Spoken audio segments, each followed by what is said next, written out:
Dnes je stý diel. BOZP a požiarna ochrana nie je sezónna záležitosť. Prečo to vôbec robíš?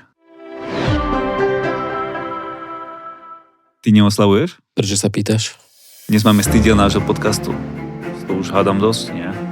A tak zase BOZP a požiarna ochrana nie je sezónna záležitosť a prevenciu treba robiť kontinuálne. OK, ale akú máš motiváciu ísť ďalej, alebo prečo to vlastne robíš?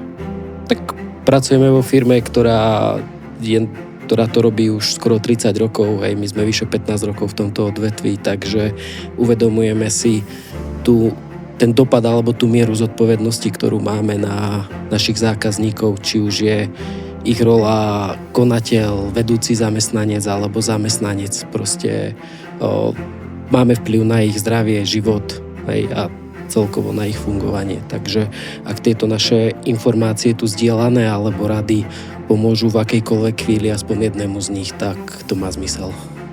Asi aj tak na ďalšiu stovku. Na ďalšiu stovku.